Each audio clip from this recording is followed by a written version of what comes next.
अस्सलाम वालेकुम स्टूडेंट्स जैसे हमने स्टार्ट लिया था फर्स्ट चैप्टर से which is cell structure and function. Last lecture में हमने साइटोप्लाज्म तक पढ़ा। जैसे मैंने आपको बताया कि मैं Balochistan text book and federal board book दोनों को साथ साथ पढ़ा रही हूँ।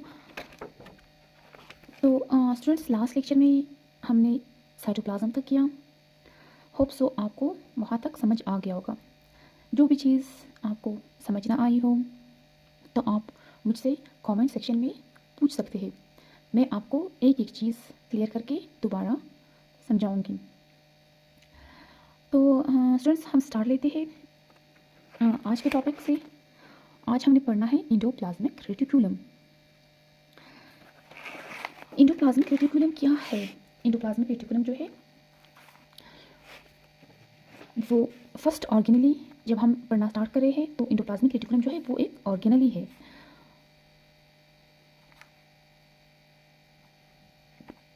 तो हम एंडोप्लाज्मिक रेटिकुलम से स्टार्ट ले रहे हैं। स्टूडेंट्स आपको ये डायग्राम नज़र आ रहा होगा। डायग्राम जो बना हुआ है वो तो अच्छा नहीं है, लेकिन इंशाल्लाह मैं आपको एक एक चीज़ एक्सप्लेन करके बताऊंगी। तो एंडोप्लाज्मिक रेटिकुलम क्या है? एंडोप्लाज्मिक रेटिकुलम जो है एक नेटवर्क ऑफ चैनल्स है, या जिसे हम ट्यूब्यूल्स भी कहते हैं। वो ट्यूब्यूल्स जो है वो आपस में कनेक्टेड है। अभी आपको दिख रहे होंगे कि क्या है, एक नेटवर्क ऑफ एक चैनल है ना, एक रास्ता भी है, या इसे हम ट्यूब्यूल्स भी कहते हैं। ट्यूब नमा स्ट्रक्चर है ना, तो ये क्या हुआ, एक ट्यूब्यूल्स और नेटवर्क चैनल्स है। और एंडोप्लाज्मिक रेटिकुलम जो है हमारे पास न्यूक्लियस, ये क्या है, ये न्यूक्लियस है। वो ये ऊपर जो है ये सेल मेम्ब्रेन है, ये बाउंड्री सेल मेम्ब्रेन है, एंड ये जो है न्यूक्लियस है। तो एंडोप्लाज्मिक रेटिकुलम हमारे पास न्यूक्लियस से स्टार्ट हुआ है और सेल मेम्ब्रेन पे ख़त्म हुआ है। What is it? न्यूक्लियस से लेके सेल मेम्ब्रेन तक जो ट्यूब्यूल नमा स्ट्रक्चर या नेटवर्क ऑफ चैनल्स जिसे हम कहते हैं, सेल मेम्ब्रेन, न्यूक्लियस से लेके सेल मेम्ब्रेन तक, इस ट्यूब्यूल नमा स्ट्रक्चर को हमने नाम दिया है एंडोप्लाज्मिक रेटिकुलम। हम एंडोप्लाज्मिक रेटिकुलम को ER से बी लिखते हैं। तो एंडोप्लाज्मिक रेटिकुलम को ER से बी लिखा जाता है। स्टूडेंट्स एंडोप्लाज्मिक रेटिकुलम जो है वो 3 वर्ड से मिलके बना है। क्या है? एंडोप्लाज्मिक रेटिकुलम जो है 3 वर्ड से मिलके बना है। इंडो, दूसरा जो है वो प्लाज्मिक, एंड तीसरा वर्ड जो है रेटिकुलम। इंडो का क्या मतलब है? इंडो का मतलब है इनसाइड, इनसाइड सेल हुआ ना, इनसाइड सेल है। एंड प्लाज्मिक मीन्स साइटोप्लाज्म में मौजूद है, एंड रेटिकुलम मीन्स नेटवर्क और चैनल्स की शेप में पाया जाता है। तो एंडोप्लाज्मिक रेटिकुलम का क्या मतलब हुआ? इसका मतलब हुआ inside cytoplasm, network like structures inside cytoplasm. 3 word से मिलके ये बना है। स्टूडेंट्स साइटोप्लाज्म वो सबसे पहले पोर्टर ने डिस्कवर किया था 1945 को। पोर्टर एक साइंटिस्ट था जिसने साइटोप्लाज्म को डिस्कवर किया 1945 को। और साइटोप्लाज्म की जो केमिकल कंपोजिशन है ये बना किस चीज़ से है? केमिकल कंपोजिशन किस चीज़ से ये बना है? ये जो है प्रोटीन से बना है, लिपिड से बना है, कोलेस्ट्रॉल से बना है, एंड राइबोसोमल RNA से ये बना है। इसकी केमिकल कंपोजिशन जो है इन चीज़ों पे हुआ है जो मैंने बताया। स्टूडेंट्स अगर हम आगे बात करें तो इनके टाइप्स क्या है? एंडोप्लाज्मिक रेटिकुलम के जो है वो फर्दर 2 टाइप्स है। 2 टाइप्स है। एक को हमने नाम दिया rough endoplasmic reticulum, and second को हमने नाम दिया smooth endoplasmic reticulum. Students rough endoplasmic reticulum जो है वो प्रोटीन्स बनाता है, एंड स्मूथ एंडोप्लाज्मिक रेटिकुलम जो है वो लिपिड बनाता है। ये मैं आपको आगे डिटेल में समझाऊंगी कि रफ एंडोप्लाज्मिक रेटिकुलम प्रोटीन्स कैसे बनाता है and smooth endoplasmic reticulum lipids कैसे बनाता है। उससे पहले हम आते हैं एंडोप्लाज्मिक रेटिकुलम के स्ट्रक्चर पे। तो स्टूडेंट्स सबसे पहले ये जो है ये न्यूक्लियस है, और ये जो है न्यूक्लियर मेम्ब्रेन है। न्यूक्लियस को सराउंड किया है न्यूक्लियर मेम्ब्रेन ने। एंड एंडोप्लाज्मिक रेटिकुलम जो है हमारे पास 3 चीज़ों से मिलके बना है। एक जो है ये ट्यूब्यूल नमा स्ट्रक्चर आपको नज़र आ रहा होगा। इस ट्यूब्यूल नमा स्ट्रक्चर को हम क्या कहते हैं? सिस्टर्नी कहते हैं। इन ट्यूब्यूल नमा स्ट्रक्चर को हम सिस्टर्नी कहते हैं। इसी तरह एंडोप्लाज्मिक रेटिकुलम में जो है, अगर मैं आपको सिस्टर्नी की डेफिनेशन बता दूं, ये जो है long flattened and unbranched stack like units होते हैं। कैसे लॉन्ग फ्लैटेंड एंड अनब्रांच्ड, इसका क्या मतलब है? आप बुक से देख लें। ये जो है ये सिस्टर्नी है, ये सारे क्या है? ये सिस्टर्नी है। तो ये लॉन्ग हुए ना, ये लॉन्ग है एंड फ्लैटेंड है, लॉन्ग है, फ्लैटेंड है एंड अनब्रांच्ड है। मीन्स इसका कोई दूसरा ब्रांच नहीं है, किसी और के साथ ये ब्रांच नहीं बनाता। तो ये क्या हुआ? ये लॉन्ग फ्लैटेंड एंड अनब्रांच्ड जो स्टेक लाइक स्ट्रक्चर है, इसको हमने नाम दिया सिस्टर्नी। इसी तरह हमारे पास क्या है? एंडोप्लाज्मिक रेटिकुलम में दूसरा स्ट्रक्चर जो पाया गया है वो वॉल मेम्ब्रेन बॉन्डेड स्ट्रक्चर थे, जिसको नाम हमने दिया है वेसिकल्स। अगर मैं आपको इस डायग्राम से दिखा दूँ, ये ओवल है ना, ओवल स्ट्रक्चर है और इसको ये मेम्ब्रेन बॉन्डेड है, इसको नाम दिया गया है वेसिकल्स। ये क्या है? वेसिकल्स है। इसी तरह हमारे पास इसमें ट्यूब्यूल्स भी पाए जाते हैं। आप यहाँ देखिए ट्यूब्यूल नमा स्ट्रक्चर आपको नज़र आ रहा होगा। ये क्या है? ये ट्यूब्यूल्स है। तो ओवरऑल एंडोप्लाज्मिक रेटिकुलम में हमारे पास सिस्टर्नी मौजूद है, ये सिस्टर्नी हुए, और वेसिकल्स जैसे मैंने आपको दिखाई वेसिकल्स प्रेजेंट है एंड ट्यूब्यूल नमा स्ट्रक्चर प्रेजेंट है। ये आपको बुक के डायग्राम से मैंने समझाया। तो ये क्या हुआ? ये सिस्टर्नी हुआ। एंड जैसे मैंने आपको स्टूडेंट्स पहले एंडोप्लाज्मिक रेटिकुलम के टाइप्स बताए, ये जो है ये रफ एंडोप्लाज्मिक रेटिकुलम है एंड ये जो है ये स्मूथ एंडोप्लाज्मिक रेटिकुलम है। मैं समझाऊंगी कि ये रफ क्यों है, ये स्मूथ क्यों है। और ये नेटवर्क नमा चैनल से सिस्टर नहीं हुए, ये रफ एंडोप्लाज्मिक रेटिकुलम हुआ, ये स्मूथ एंडोप्लाज्मिक रेटिकुलम हुआ। रफ एंडोप्लाज्मिक रेटिकुलम पे हमारे पास एक स्ट्रक्चर मौजूद है जिसे हम राइबोसोम्स कहते हैं। एंड जो आउटर बाउंड्री है ये है सेल मेम्ब्रेन, ये है सेल मेम्ब्रेन। तो स्टूडेंट्स यहाँ तक आप समझ गए होंगे। आगे चलते हैं कि साइटोप्लाज्म एंडोप्लाज्मिक रेटिकुलम का जो है वो फंक्शन क्या है, एंडोप्लाज्मिक रेटिकुलम काम कैसे करता है। जैसे ये पूरा एंडोप्लाज्मिक रेटिकुलम हुआ ना, इसमें ये रफ एंडोप्लाज्मिक रेटिकुलम है, ये जो है ये स्मूथ एंडोप्लाज्मिक रेटिकुलम है। अब रफ एंडोप्लाज्मिक रेटिकुलम का जो है वो अपना काम होता है एंड स्मूथ एंडोप्लाज्मिक रेटिकुलम का अपना काम है। रफ एंडोप्लाज्मिक रेटिकुलम के ऊपर जो है राइबोसोम्स प्रेजेंट है और ये जो है ये ज़्यादा स्टेबल स्ट्रक्चर है बनिस्बत इसके स्मूथ एंडोप्लाज्मिक रेटिकुलम में। रफ एंडोप्लाज्मिक रेटिकुलम जो है वो किस चीज़ से बना हुआ है? वो सिस्टर्नी से बना है और वेसिकल से बना है। और रफ एंडोप्लाज्मिक रेटिकुलम उन सेल में पाया जाता है जहाँ पे प्रोटीन बनने का काम होता है। जिन जिन सेल्स में प्रोटीन बनते हैं उन सेल्स में रफ एंडोप्लाज्मिक रेटिकुलम पाया जाता है। जैसे कि एग्जांपल कौन से सेल्स, जैसे कि लिवर सेल्स, जैसे कि पेनक्रियाज, जैसे कि गोब्लेट सेल जो है म्यूकस सीक्रेट करता है। तो स्मूथ एंडोप्लाज्मिक रेटिकुलम का क्या काम होता है? स्मूथ एंडोप्लाज्मिक रेटिकुलम के साथ आप देख रहे हैं कि इस तरह स्मॉल पार्टिकल्स नहीं मौजूद। तो स्मूथ एंडोप्लाज्मिक रेटिकुलम के आउटर सरफेस पे हमारे पास राइबोसोम्स नहीं मौजूद। राइबोसोम्स क्या है ये मैं आपको अपकमिंग लेक्चर में पूरा डिटेल के साथ समझाऊंगी।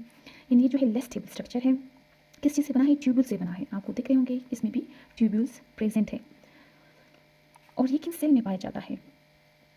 वो सेल्स जो ग्लाइकोजन और लिपिड के मेटाबॉलिज्म करता है, उसमें स्मूथ एंडोप्लाज्मिक रेटिकुलम मौजूद होता है। तो जैसे कि एडिपोज टिश्यू, एग्जांपल कौन से सेल्स, एग्जांपल जैसे एडिपोज टिश्यू है, मसल्स है, लिवर सेल्स है, इनमें स्मूथ एंडोप्लाज्मिक रेटिकुलम पाया जाता है। फर्दर स्टूडेंट्स, अगर हम फंक्शंस की बात करें एंडोप्लाज्मिक रेटिकुलम के, अगर हम फंक्शंस की बात करें तो एंडोप्लाज्मिक रेटिकुलम में जो है माइक्रोफिलामेंट्स एंड माइक्रोट्यूब्यूल्स मौजूद होते हैं। ये क्या है? ये ट्यूबुलर स्ट्रक्चर है ना, तो इसमें ट्यूबुलर स्ट्रक्चर की वजह से ये जो ओवरऑल सेल है उसको सपोर्ट प्रोवाइड करता है। मींस सेल को एक प्रॉपर स्ट्रक्चर में रखता है, सेल को सपोर्ट में रखता है। एंड एंडोप्लाज्मिक रेटिकुलम जो है ये एक सेल एंड अगर मैं दूसरा सेल यहाँ पे जगह नहीं है, मैं दूसरा से बनाती, दो सेल के दरमियान क्या करता है? कनेक्शन रखता है। मींस इस सेल की जो इन्फॉर्मेशन है वो दूसरे सेल के साथ ये शेयर करता रहता है। एंड एंडोप्लाज्मिक रेटिकुलम की मदद की वजह से जो न्यूक्लियर मटेरियल्स है, एग्जांपल जैसे डीएनए, जैसे आरएनए, ये न्यूक्लियर मटेरियल एंडोप्लाज्मिक रेटिकुलम के थ्रू प्लाज्मा मेम्ब्रेन से बाहर भी जा सकते हैं। तो इनके ये क्या हुआ? ये सारे इनके फंक्शंस हुए। एंड एंडोप्लाज्मिक रेटिकुलम क्या करता है, जैसे मैंने आपको शुरू में बताया कि रफ एंडोप्लाज्मिक रेटिकुलम जिसमें राइबोसोम मौजूद है, राइबोसोम जो है वो प्रोटीन सिंथेसिस करता है। राइबोसोम प्रोटीन सिंथेसिस कैसे करता है ये मैं आपको अपकमिंग लेक्चर में समझाऊंगी। एंड इसी तरह जो स्मूथ एंडोप्लाज्मिक रेटिकुलम है वो जो है वो लिपिड सिंथेसिस करता है, मीन्स कोलेस्ट्रॉल एंड फोस्फोलिपिड जो है वो सिंथेसाइज करता है। कौन? Smooth endoplasmic reticulum. एंड इसी तरह जो एंडोप्लाज्मिक रेटिकुलम है, जैसे मैंने आपसे कहा कि ये प्रोटीन सिंथेसिस में काम करता है, तो उसी प्रोटीन से हमारे पास एंजाइम्स बनते हैं। तो वो एंजाइम्स जो है वो रफ एंडोप्लाज्मिक रेटिकुलम ने बनाए। इसी तरह स्टूडेंट्स जो एंडोप्लाज्मिक रेटिकुलम है, जैसे कि हमारे पास जो ड्रग्स है, जैसे कोई पॉइजन्स है, उनकी डिटॉक्सिफिकेशन में भी ये काम करता है। आप ऑल्सो समझ रहे होंगे। अभी मैं आपको एक डायग्राम के थ्रू आपको समझा दूँ कि प्रोटीन सिंथेसिस कैसे करता है एंडोप्लाज्मिक रेटिकुलम। हमारे पास क्या है? हमारे पास एक न्यूक्लियस है। न्यूक्लियस के बाद हमारे पास क्या स्टार्ट हो रहा था? Endoplasmic reticulum. ये क्या हुआ? ये वेसिकल है। मैं आपको समझाती हूँ कि ये वेसिकल कैसे बना। जो हमारे पास न्यूक्लियस है, न्यूक्लियस में क्या प्रेजेंट होता है? डीएनए प्रेजेंट होता है। एंड डीएनए जो है वो फिर मैसेंजर आरएनए बनाता है। ये अपकमिंग लेक्चर्स में आपको ये पूरा समझ आएगा कि डीएनए मैसेंजर आरएनए कैसे बनाता है। यहाँ पे जो न्यूक्लियस है उसमें स्मॉल स्मॉल पोर्स प्रेजेंट होते हैं। इस पोर्स के थ्रू क्या होता है? जो मैसेंजर आरएनए जो डीएनए ने बनाया वो पोर्स के थ्रू बाहर निकल आ जाता है, और मैसेंजर आरएनए आके यहाँ पे क्या प्रेजेंट है? यहाँ पे राइबोसोम्स प्रेजेंट है ना, तो मैसेंजर आरएनए आके यहाँ पे राइबोसोम के साथ अटैच हो जाता है। अटैच होने के बाद स्टूडेंट्स मैसेंजर आरएनए की ट्रांसलेशन हो जाती है, और वो क्या बनाता है? वो प्रोटीन बनाता है। मैसेंजर आरएनए प्रोटीन बना के मैसेंजर आरएनए राइबोसोम्स के साथ मिलके उसको अपना मैसेज देता है, तो राइबोसोम जो है वो प्रोटीन बना देता है, और प्रोटीन जो है एंडोप्लाज्मिक रेटिकुलम के अंदर चला जाता है। उसके बाद प्रोटीन जो है, सपोज ये प्रोटीन है, और प्रोटीन आके प्रोटीन ने एंडोप्लाज्मिक रेटिकुलम से बाहर निकलना है, और कहाँ पे जाना है? साइटोप्लाज्म में जाना है। तो ये प्रोटीन कैसे निकलेगा? ये जो है एक एंडोप्लाज्मिक रेटिकुलम जो है वो अपना एक वेसिकल बनाएगा, और उस वेसिकल जो है वो एंडोप्लाज्मिक रेटिकुलम से टूट जाएगा और डायरेक्ट कहाँ पे आ जाएगा? डायरेक्ट साइटोप्लाज्म में आ जाएगा। फिर इसी सपोज ये वेसिकल था, ये वेसिकल यहाँ से टूट गया, इसमें प्रोटीन था, और ये कहाँ गया? ये साइटोप्लाज्म में आ गया। अब इसमें जो प्रोटीन था, ये प्रोटीन जो है मुख्तलिफ फंक्शन करता है। ये प्रोटीन क्या क्या करता है? ये जो है इससे हार्मोन्स भी बनते हैं, इससे एंजाइम्स बनते हैं, और तो यहाँ तक ऑब्सो आप समझ गए होंगे। इसी तरह हम आगे चलते हैं। ये किसने किया? ये राइबोसोम्स के थ्रू सबसे पहले डीएनए ने मैसेंजर आरएनए बनाया। मैसेंजर आरएनए ने अपना मैसेज दिया किसको? राइबोसोम को। राइबोसोम क्या मैसेज है कि आपने इस तरह प्रोटीन बनाना है, अपना प्रोटीन का कोड ये लेकर आता है, और राइबोसोम जो है वो प्रोटीन बना लेता है। प्रोटीन जो है वो एंडोप्लाज्मिक रेटिकुलम के अंदर चला जाता है, और एंडोप्लाज्मिक रेटिकुलम प्रोटीन को निकालने के लिए एक वेसिकल बना देता है।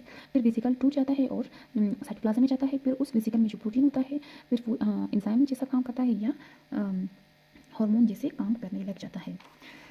इसी तरह स्मूथ एंडोप्लाज्मिक रेटिकुलम फिर क्या करता है? Smooth endoplasmic reticulum for suppose यहाँ पे राइबोसोम्स को आप ना समझे कि यहाँ पे राइबोसोम्स नहीं है, ये सिर्फ इस तरह स्मूथ स्ट्रक्चर है।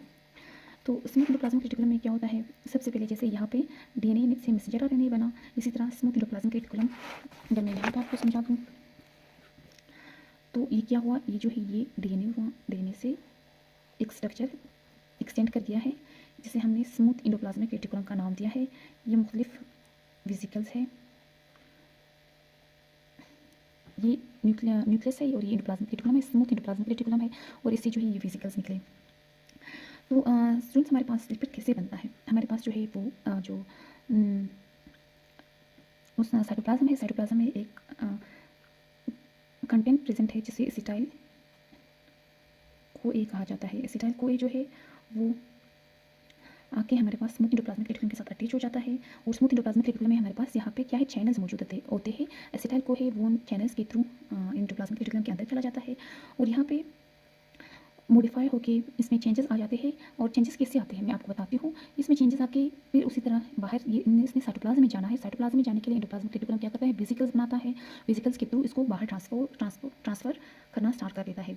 तो जब ये एसिटाइलकोलिन अंदर आया और बाहर जाने के लिए वेसिकल्स बने, वेसिकल्स के थ्रू ये अब क्या हुआ, ये बाहर आया। बाहर किधर आया, बाहर जो है साइटोप्लाज्म में आया।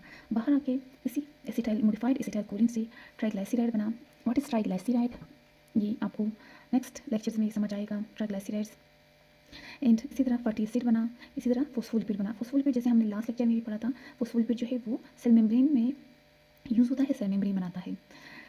एंड कोलेस्ट्रॉल भी इसी एसिटाइल को ऐसे कोलेस्ट्रॉल भी बना। क्या क्या बने, ट्राइग्लाइसराइड बना इस चीज़ से, एसिटाइल को ऐसे मॉडिफाइड हुआ फिजिकल के फॉर्म में, एंडोप्लाज्मिक रेटिकुलम से बाहर आया और ट्राइग्लाइसराइड बना। इसी तरह फैटी एसिड बना एंड फोस्फोलिपिड बना।